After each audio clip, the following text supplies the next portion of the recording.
I don't make loans. I'm not a mortgage lender. I'm a note Mhm. buyer. So I Okay. buy notes that have been in existence. And most of the notes that I buy today come from real estate investors. And Okay. these are people that own or finance a house or land and Mhm. they sell it. And I work with them to kind of construct the right note. Welcome back to the Massive Passive Cash Flow Podcast. I'm Gary Wilson, your host. I'm so glad to have you back listening to the show or watching if that's the case. We have an excellent guest today, Eddie Sppes, and we're going to talk about notes and investing in notes. So I'm sure you recognize this isn't something that happens all the time. So this is one you're going to want to pay attention to. Take notes if you're driving. Just don't worry. We're going to put it all in the show notes anyways. So we'll have that at the end, and then we'll if you have questions, you can post them on the site also. We'll get them to Eddie. So in any case, Eddie, thanks for joining us, man. This is a great treat. I surely appreciate you taking your valuable time to share with us today. Thank you. I'm really glad to be here. All right. Hey, if you wouldn't mind, kind of kick us off on what brought you into this business. I know, like most of us, I started out working at NASA. Last thing on my mind was being a real estate investor. Yeah. Yeah. But things evolved. So, what was your pivotal moment? What was your transition point? Well, Mm. I started in the note buying business at 20 years old. Wow. That was way Okay. back in 1990, or excuse me, 80, right? So I've been Uh-huh. 44 years in this business. Hmm. And so really it's just been quite a journey, as you can Hmm. imagine. Oh yeah. Well, you've seen everything from 18, 19, 20% interest rates down to Yes. the, a couple of years ago when we were like 2.85 and things like that. I mean, you've seen it all. 4 or 5 recessions plus the big Great Recession and the mortgage meltdown and all that. But um, let's so back at your 20 years old. I mean, it's just fascinating because when I was Yeah. 20 years old, I was trying to figure out how I could get into the bar Uh-huh. with a license. Yeah, I wasn't, but I did buy my first house at 23, and that was a big blessing for me, and that started my whole path. So that when you did that, was that under the tutelage of like your dad or somebody you knew? How did that whole thing start? Well, he became my father-in-law. My father-in-law and his partner, he wasn't my Hmm. father-in-law at the time. I was barely dating his daughter. Hmm. And he told me, he sat down with me kind of at the kitchen table on a Sunday, and 7 hours later we got up, and he said, "If you want to learn more about it, be at the office at 6:15 tomorrow morning." Okay. And so it was that, and Hmm. I did. And one thing led to another, and they introduced me to this business. I would have never learned it had it not been for them. So I Yeah. appreciate, kind of a coach and a mentor and this stuff more than anything else. It wouldn't have happened had I not had them in it. And but Hmm. I was tenacious. I want when I got kind of involved in it, I really liked it and I wanted to go do it. The timing was good, as you said. A lot of notes for sale. Interest rates were 18%, and so it was a good time to start. This is now. I entered in the industry in a cycle, and this is now my Okay. sixth real estate cycle. Yeah. That's amazing. So back then, let's walk through some of the mechanics. So we have people listening here or watching, some are seasoned veterans. They know exactly what we're doing. They just want to learn more. That's just like all of us. Then we Yeah. have people who are pretty new. So take them through, if you wouldn't mind, what does it actually mean? Why would someone buy a note and what can they do with it? Well, what we're talking about is buying a first mortgage on somebody's house or somebody's land. And Hmm. so then when I buy the mortgage, I become the bank. So I'm Hmm. paid the interest, I'm paid back the principal, I Hmm. paid back the payments over time, right? Hmm. So most people have a mortgage, or certainly all everybody knows what a mortgage is. And that's Hmm. what I do. Now, I don't make loans. I'm not a mortgage lender. I'm a note Hmm. buyer. So I Okay. buy notes that have been in existence. And most of the notes that I buy today come from real estate investors. And these Okay. are people that own or finance a house or land and Hmm. they sell it. And I work with them to kind of construct the right note. In other words, I, Okay. I take seller financing is what they're doing, but I basically kind of paste mortgage banking over the top of it. So I do it more with a discipline and a structure than most people seller financing would think about. Okay. Okay. Giving them Now, the underwriting and the kind of the how to structure the loan and all that type of stuff so that they have a blueprint essentially. okay. All right. That's and I appreciate you explaining that. Now, in the world of notes, of course, when you buy a house, if you do a traditional route, you go to a bank and you get a mortgage and a note. You give them the promise to pay, which is a note, and they give you a mortgage, that ties the note to the house. But there's also, private mortgages, which was a lot of us investors do. We like keeping things, off the radar screen, so to speak, for a number of reasons. There's lots of benefits of that. And we could probably spend a whole class just on that subject. But is your preference in the private mortgage world because you can be a lot more flexible, or have you ever done the other route? Listen, Or I bought 20,000 land contracts, but okay, land contracts are not what people think it is. It's hmm it's it's kind of old school thinking. Most people think if I do a land contract, I'll never have to foreclose, and that's just 97% of the time that's not correct because people have an equitable interest in the property. And yeah, so equitable interest in property has been far more defined than it used to be. And so you can't do a termination of the contract and just scratch it off like it never existed. And so a yeah, lot of people think that it's, it's a belief system, right? A lot of people think, well, I'm going to do a land contract, I'm going to do this and that and stuff. Here's what I teach people hmm that when you own a piece of property and you sell it, you sell or finance it, you became a mortgage banker. Act like a banker. hmm Qualify the loan, use an RMLO to underwrite the loan. You don't write it on a bunch of goofy documentation. Do it straight up. Do a Fannie Mae, hmm Freddie docs. Make it look like a mortgage loan. Have proper underwriting. Use a servicer, and then all of a sudden, if you come to somebody like me, I can pay up for the loan because you've given me the best product I could find versus okay, what you just described, which was, well, we really didn't underwrite the buyer and we wrote it on a land contract and we did this and we did that and stuff. And of course, I bought 50,000 seller finance notes. I've seen everything anybody hmm can come up with, probably. But yeah, but the more valuable note is the one that is more like a seller treating himself essentially like a mortgage banker. And for your okay, audience who might want to buy those notes, which one of those notes would you want to buy? right, yeah. Um, okay, now l- I'm just looking at this from the consumer's, for the listener's perspective. We got, dentists, chiropractors, engineers, teachers, pilots, um, and of course, everybody either is investing or wants to investing. So why would is there a particular group of people or type of investor do you think will be better for them to buy notes, invest in the notes, as opposed to actually going the traditional route and buying brick and mortar property, and then you got to manage it and all that kind of stuff. Um, I mean, kind of talk us through that a little bit. If some people are dentists are real busy, teachers have chunks of time off at Christmas and Easter and summer and things like that. But Yeah. does that make a difference at all? Does that have any bearing on who the best students are for learning this process? Well, generally speaking, if you ask me who our students that come to our school are, they're burnout Mhm. landlords. Gotcha. They may have 50 Yeah. houses, or they may have five, or they may have 500. I've dealt with all of them, but Yeah.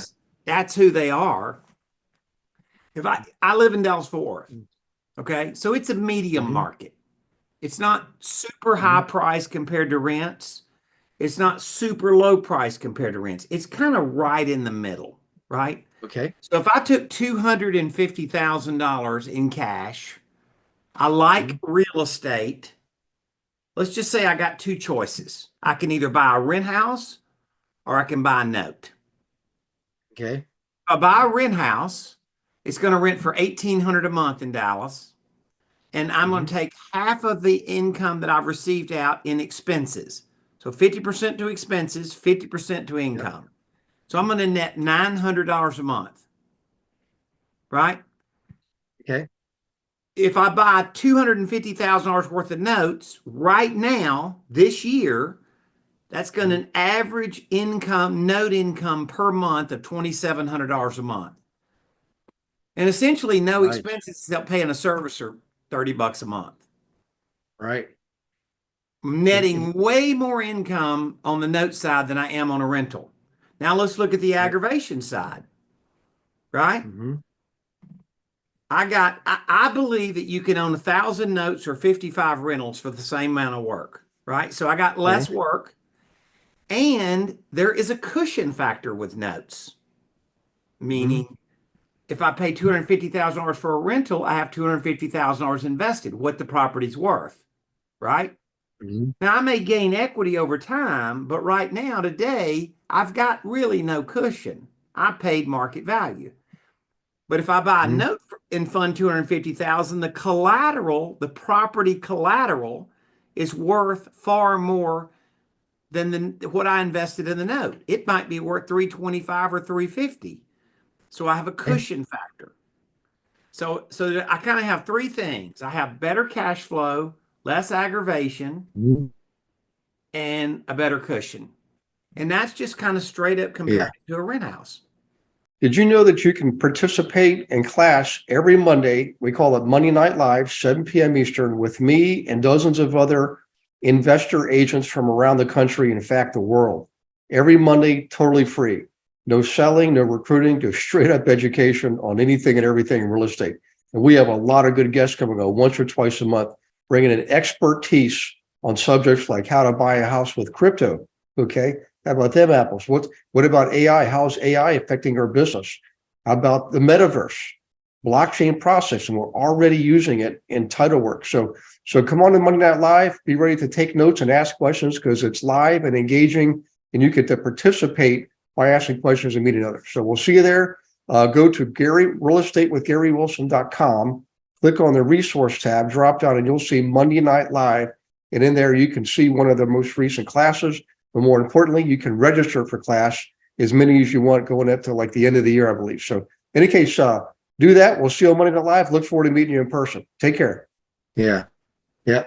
And I've got enough of the, this great stuff here to vouch for the burnout syndrome. Yeah. After doing it for, let's see, to be 24, 38 years now. No, I have a different approach. I'm not the tenants have no idea who I am and even whether I even exist. But you can't hard to start off that way. When you're hands on, here I know who you are. Yeah. So coming back to this, let's talk about the students. How do you when you teach? Is it in person, online, or how to tell us a little bit about that? What's the name of it, by the way, first? You know, Note school. okay. So Note School is the school. Most everybody starts out down something that is kind of a virtual, kind of a 2 hour class, right? Mhm. And and that's where like people that like will attend your podcast and we'll give them a link and stuff. They come to the 2 hour class.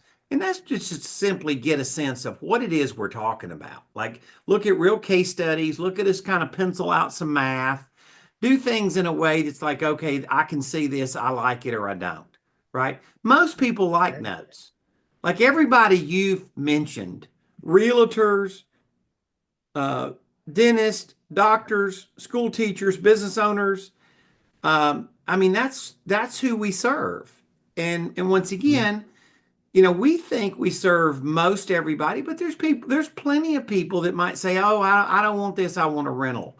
So we just try to Yeah. just present the facts and we throw the ball right down the middle. We're not trying to make it sound anything different than what it is, and people want to come learn about it, and that's kind of the path that they do it. Once they kind of commit to, okay, now I want to come buy a class, and that can Okay. look like that can continue virtual or it can continue. They can come to Dallas and come see us, and Okay. we're veterans. We're veteran note buyers. We have a very active note buying business, So we're teaching Mhm. something that we do, our case studies about deals that we do or our students do. So it's kind of easy to follow because we use case studies. We teach with examples and the scenarios based on the case studies. So it's kind of easier to people to absorb it. It's not super fast, but the Mhm. class is it doesn't go slow. We show a lot of different scenarios and examples. Cumulatively, over a couple of days worth of training. Sometimes we'll do like a live class. We'll do a half day, a full day, and a half day. That way, people can kind of travel in on the ends and kind of makes the best use of their time. But Yeah, call it 16 hours worth of training. It's going to take them through quite a whirlwind of what's doable and possible in the business. gotcha. Okay. Well, that's good.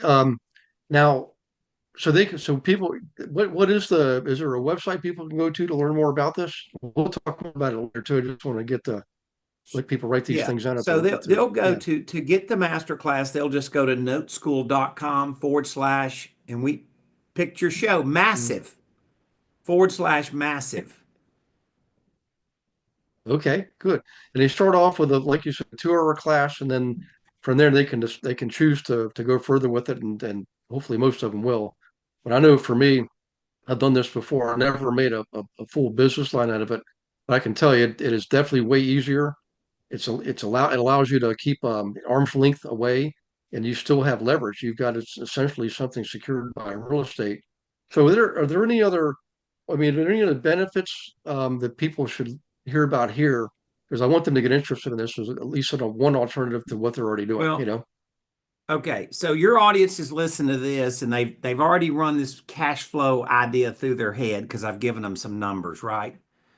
And Okay. they've clicked the list off. I don't know where to Hmm. find a note. I don't know how to evaluate a note. I don't Gotcha. know who a loan servicer is, right? They're doing all this. We sort of separate ourselves from success a little bit sometimes on the beginning, right? Or at least I know Right. I'm capable of that, right? Well, Hmm. guess what? We already know that too. So people that go down the road with us, we have lots of done for you services, right? Okay. I'm comfortable in saying I'm the best known seller finance note buyer in the country. Nobody else has done 50,000, right? So a Hmm. lot of the top real estate investors and a lot of the masterminds that you'd know about, I'm very involved in, right? The top real estate house buyer type masterminds and networks. And so Hmm. I am working with them in manufacturing good notes. I'm working with real estate investors and kind of following the recipe that I give them so that they create the best notes. So now all of a sudden, I Hmm. have an abundance of good notes, and that's Hmm. how I help our students with that fact. So they're not Okay. just notes, they're good notes. And Hmm. so they don't know where to go find them. We're in the space and work in the business every day and we do it. Now, that doesn't mean that we don't teach a student what we do. When they come to a class, we clearly show them what we do. So we teach them a risk management blueprint so they have a sense of what they're looking for. So when we show them a note, they're Okay. not quite so shocked. Another form of real estate investing, as you know, is people want to invest in syndications. Well, right Yep. now, let's be honest about it, there's a little bit of an issue there, right? I mean, Yeah. a lot of syndications aren't working out the way people thought, right? So Yeah. I tell Hmm. people that I think notes are good in the middle. Like Hmm. with a syndication, you're passive, but the problem is you have no control. With a rental property, you have control. You just may not want that much control. Right. So when you buy a note, you own the note. You're not investing in a syndication. You physically own the note. But the management factor is way less than is needed than on a rent house. So people Oh yeah. like that as far as an alternative. And that doesn't mean you don't do any other kind of investing and you never own a rent house. We're not saying any of that. We're just saying it's a pretty good combination to your portfolio. Yeah. So well, I'm glad you mentioned that. it sounds like you're pretty much doing all notes. Do you own any brick and mortar yourself, or is it when you teach people? Is it really just case by case? Because maybe some people it makes sense for them to own some physical buildings and do this too. Or I mean, how do you? Is there some science behind that? Knowing what a great mixture of investment is for people, you know? I think when somebody comes to a class, we do a really good job of modeling analysis of owning versus, noting, right? And Okay. we give them some sense of like how to run that math. And yes, there's absolutely times that a student will come to us and we'll say, look, go buy some notes as a diversification, but don't go sell your property. There's other times we can say to you, I'll guarantee you I can show you how to sell your rental and get way more income out of your rental on owner financing than you are renting it. And so it's Yeah. not a one size fits all shoe. And we're just trying to go take real market experience and apply it to, scenarios that people can show us. Yeah. Now, what do you do when someone approaches you and might have the aptitude, maybe they've had a few rentals or they understand it, but they just are short of capital. Um, can you still invest in those without being able to pay cash for them, You can, you got to bring some resource to the table. Okay. So that can be your cash. It can Hmm. be some form of cash that you have access to, other people's money. That could be financing, that could be passive investor capital, it can be something. Or you got to bring shoe leather, right? In other words, Yeah. some people that when I started in the business, that's all I had was shoe leather. Yeah. I was 20 years old. I didn't have access to any money and I didn't have any money myself. So all I could bring was hustle. So somebody Yeah. somebody may start the way I started, or somebody may start the way one of your dentists starts, and they've got investable capital, and they don't want a business, they just want an investing strategy. Right. Yeah. Now, what are some of the primary risk involved, and how do I mean, I know we could probably teach a whole class on this too, Yeah. but what can these folks do to mitigate that, or even reduce that risk dramatically at the outset when they first start? Every good note starts out with a good piece of property. Okay. You cannot sell crappy property and create good notes. Gotcha. So if you're dealing with junky land, swamp land, desert land, whatever it is, some of the land gurus are doing, you Mm-hmm. can't make good notes Yeah. because the buyer's never going to be able to fulfill their dreams on the property. They can't go out there and build on it because they're going to figure out they can't get water, they can't get a septic system, or they can't get like that's not that's not good business to me, right? Right. If you're dealing in such substandard housing, whether it's because of the neighborhood or the condition of the house, you can't sell a house that needs excessive repairs to somebody that can't afford to fix it. That's just a bad combination, right? Right. So you start out with a good piece of property. When you start out with a good piece of property, you're going to figure out there's tons of people that have been left behind by conventional financing. Conventional underwriting standards are as tight as they were in 2010 Mm. today. Yeah. So there's lots of people that are deserving buyers that have been left behind. And so, Yeah. first of all, if you want to buy a note and you want to get paid, then work backwards into what the people are buying and does that property, do they have the wherewithal to pay? And and Mhm. and is that property going to fulfill their dreams? And then all of a sudden you start thinking about it. I'm doing good for people. Right. Yeah. Yeah, I agree 100%. Um, okay, that helps a lot. Now, as far as where we conduct business, you're in Texas, you're in Dallas area. Mhm. And I know the student I was telling you about earlier, she's in Tampa, Florida. But what about other areas? I mean, is this something people can and should do in, Oregon or Washington State or Maine or Indiana? I mean, does it matter where somebody is, or that I mean, the principles always apply the same the fundamentals remain the same, or are there states that are actually better than others or safer, perhaps, you know?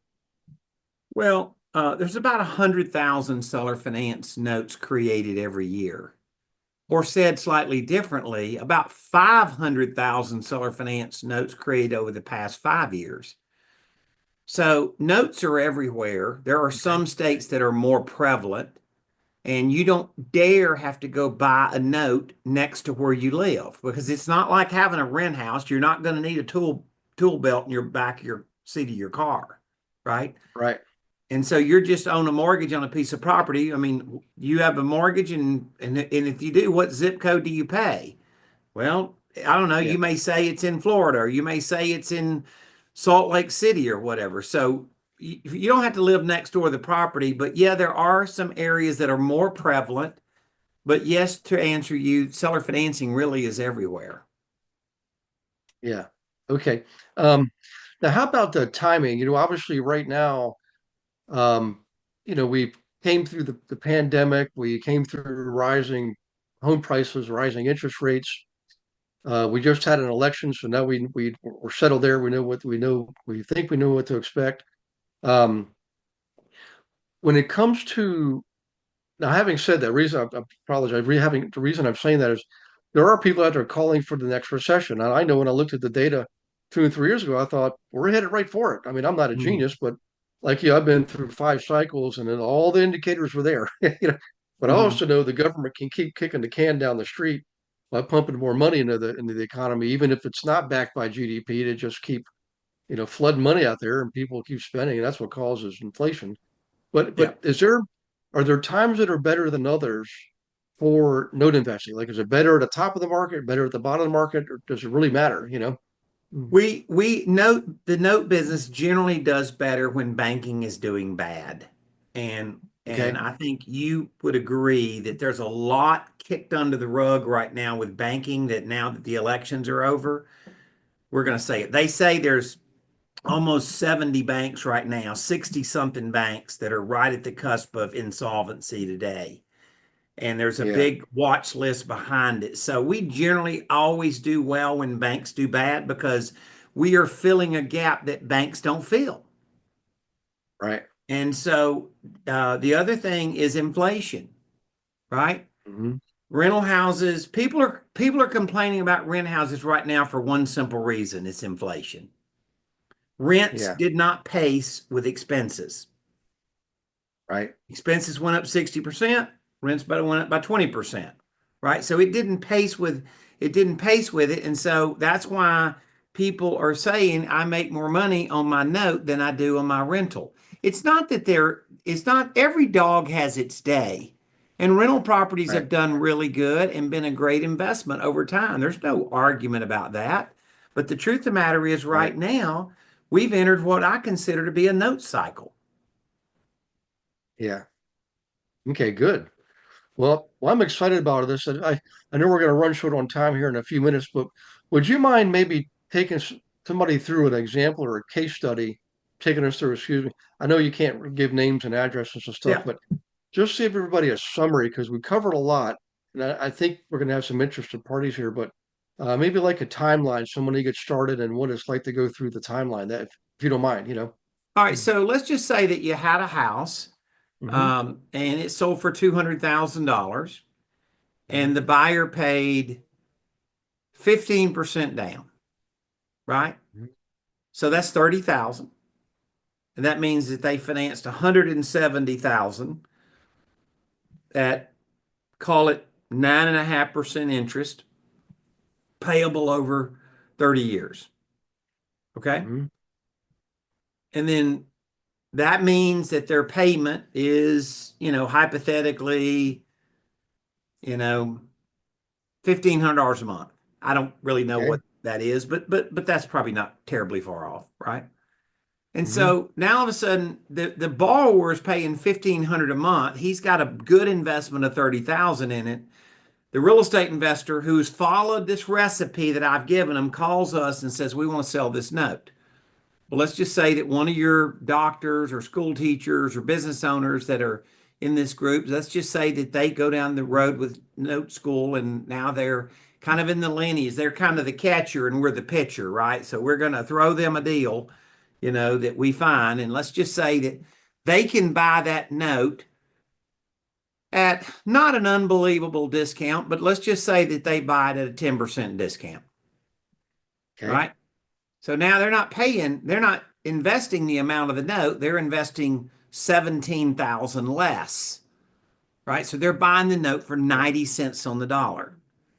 So Okay. that means that they're now buying the note and they're paying 153,000. So the collateral is worth 300, excuse me, 200, Mhm. but they're only investing 153, right? So they have a Yep. cushion factor between what they owe and what the collateral's worth. We've got good information on the borrower and we know they're paying and the loan is serviced. And now all of a sudden, because they only invested 153,000, their interest on their investment is better than the interest rate on the note. They're Right. earning more than 9% because they bought the note at a discount. Right. And then we can show them various leveraging techniques. We can show them how, if they want to go recover their 153,000, there's various things that they could do to get, recover and get most of their investment back, but then have a long-term play in the deal. And that's what we call financial modeling. And that's kind of, Okay. in the simplest form, that's kind of a real example of a real deal that's very typical for us, very typical with one of our note school students, buy that note and what it looks like. Yeah. Well, I really appreciate you sharing all this. I'm gonna, if you don't mind, I'd like to go back over the the website, the training program. If you want to elaborate a little bit more on the training program, like once they get through the initial Sure, introduction, that they decide to go forward, what does that look like? How many steps, time involved, that kind of thing. Because I think people are going to want to. I know for me, education was always the first step. I got the education first, then I yeah, understood the information and I knew what action steps to take, and instead of just jumping right in. But if you could walk us through that and get us the sure. contact information in before we, that'd be great. So the first step I think that they should do is they should just come to this class, Okay. noteschool.com/massive, right? Okay. And we know they're from you because they came from that. We do sell this class, but I'm going to give it to, we've worked out a deal with you guys to be able to give it to your audience and stuff. So it's free. Just because it's Yep. free does not mean it's not valuable, right? Right. So I'd Mhm. just say if you're going to come, put it on your calendar and block it off because we're going to go fast enough. We're going to give you a compression of time, but we're going to give you a lot of information in a couple of hours. Yeah. If you decide then you want to come to like a class with us, like a longer period of time, then we're going to be working with you literally 2 or 3 weeks ahead of time. We're already going to start down the road of what you do and what your story is and what your situation is and some sample training. So by the time you get to the live class, we've gotten you up the learning curve to get you better prepared so we can talk faster and give you that, once again, that compression of time, right? Because that's what Okay. everybody wants back is their time, right? And so Exactly. once we do that, then you come to the class. We serve three people really well. People that just want to come to the class, learn something from what we've given them and all the things that we've been able to put together, and they want to go off and apply it. The second person is somebody that comes wants to work along with us. So they're in our coaching program. They're bringing deals. They're bringing analysis. Like the lady you mentioned, that's why I ask you her name. It's Yeah. wouldn't be shocking for me to say, oh, that's one of our coaching students because we Yeah. work along beside people and help them. We give them experience and confidence they don't have in themselves, right? Yeah. And then the third Yep. person we serve really well is somebody that says, I want it totally done for you. I want you to help me find notes, evaluate them. I don't want to watch 4 football games on Sunday. I just want to watch ESPN Sports Center. Like I would just want the Right. 30-minute show that summarizes things. And we serve all three of those audiences really well. Okay. By the way, I did remember her. It's Alyssa Getzoff. Okay. Alyssa. She's in a Tampa area, and I can't remember her husband's name, but they're wonderful people. They've been doing it for a couple of years, and they were students of mine for a couple of years. They were on the team for a couple of years, and Yeah. they're now just they're financially independent. I They train a yeah, lot of realtors, a lot of realtors, good. Yeah. Well, I tell because you what, bro, they they all the like agents they out like there, notes better than rentals. yeah, and for all the real estate agents out there listening right now, I'm telling you guys, this could be a huge part of your business. Remember, just because it's not traditional real estate on the MLS and all that stuff, I'm not against all that. I have my own team, but when you can go off the mainstream path like that and do stuff like this, you still make money. In fact, you probably make more money. That's why we have the team, the Global Investor Agent Team. We don't just earn commissions. We have income from our properties. We got revenue share, stock ownership, all kinds of stuff. And you could invest passively here. You could partner with people. I bet Ed has a way for you to partner with people in his program, right? Where you can learn and grow and earn at the same time. And people will pay you commissions to find them good notes to buy, just like they'll pay you commission to buy a property. Yeah. Yep, You know, that's a fact. so well, I tell you what, Ed, this has been really good, and I appreciate you sharing all the information. The website, the fact that you do teach this, you've got a wealth of experience, and I already knew of you. That's why I'm thrilled to have you on the website. I can't believe I got you on the podcast. So this is a big day for the Global Investor Agent Team and the Massive Passive Cash Flow podcast. But for everybody listening, I appreciate you listening. Please leave a review for this. Ed and I will both tell you when it comes to the podcast, we don't actually get paid for this. This is a community service. Now we get to meet each other. I mean, this was a great meeting for me to be able to meet Ed, and it should be for you too. But leave a review because your review is that's our gas that makes the podcast where we'll keep going. Take Ed up on the opportunity to learn from him. You can't go 44 years experience, guys. This is what he does. He doesn't dabble in all 5, 10 different things. This is his thing. So take him up on it. I think you're going to be greatly, pleasantly surprised at what you're going to see and how much peaceful your life can be. Because if you're not listening now, I mean, if you're just listening, you're not watching, you can see I've got patches of gray hair. And it's from all the tenant stuff I dealt with over all those years. And I'm now finally get to the point where I'm financially free too. But you can't. I should write we should write a book on all that stuff, all the crazy things tenants do, and show people this is what really happens. Yeah, you can make money, but this is way easier. Owning notes is way easier. So, in any case, said thanks again. I appreciate you. Everybody, take care of yourselves. God bless you and your loved ones, and we will see you on the next Massive Passive Cash Flow podcast. Thanks for listening to this episode of Massive Passive Cash Flow. Be sure to go to realestatewithgarywilson.com to join our community and start building wealth today.